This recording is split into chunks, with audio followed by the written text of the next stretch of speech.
the results of our MyHeritage.com DNA test. Now it's Ainsley's turn after we discovered I am a Viking. Back with us right now to share the results is... You know, we've had something shocking for everyone, some surprises for everyone. Discovered some of the history before that. Oh. Are you guys ready? Yeah. Yep. Okay, here we go. So in the past, we knew that you had deep German roots, right? Earhart. There we go. Wow. Yeah, so Wait, that, 0.8. 0.8.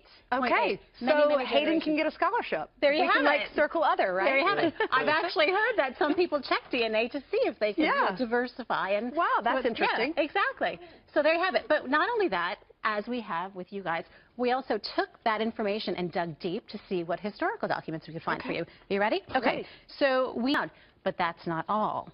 So we know you have deep German roots, and we found from his son Philip. That I don't know. I just have Louis Marsteller, but I do know a little bit more. Yvonne Corporon joins us from MyHeritage.com, and a couple months ago we came up with the idea. We've seen the commercials. We want to figure out where we're from using DNA. That's right. It took about a month, but we figured it out. Exactly, exactly. And I hope there were some nice surprises in there for you guys.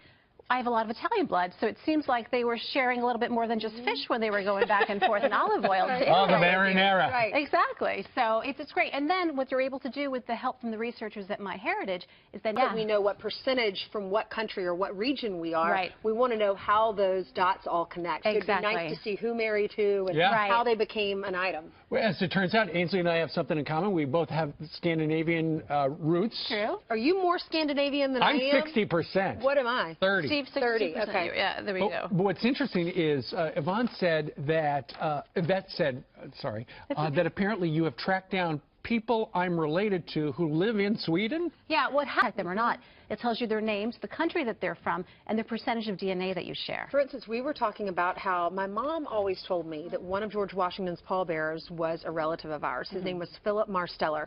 So we did the family tree because I wanted to name my child a family name. So if it was a boy, we thought about naming him after my husband or naming him Philip Marsteller because I thought that was a cool story that he was close friends with George Washington. Then you tell me today that the saloon in Brooklyn that my family owned was a Marsteller. So I assume it's Philip's child We're or going to have to look into that, but that's amazing because the timeline actually works. Right. And then to be able to go back and find the actual photograph of the corner where the saloon was, I mean, it's amazing. Sure. Okay, so we're talking about how through the DNA you're able to find cousins. Yes. Has through the DNA linked up brothers and sisters or siblings? Oh, yeah. Or what's that over there? Just take the page out. He would. This is a much easier way to find out who you're related to. That was your dad? Yeah, That's it's funny like that. That's cute. Awesome. I know, it's awesome. Amazing. But he wound up never calling any of them. Oh, well, now you can log on and call all your relatives and connect. Because apparently you get free shipping, plus right now save $20 if you want to find out where you came from.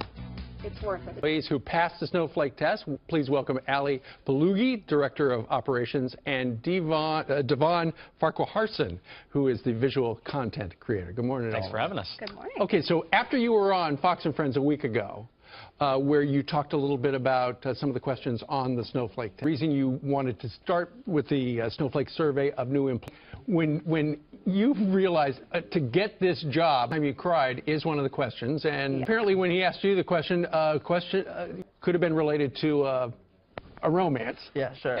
Very fair. But some of the other questions, what does America mean to you? When he asked you that question, what'd you think? Ali, when you tell people, I work for that company that has... There might be a few. You don't have to name names. Are they offended by it?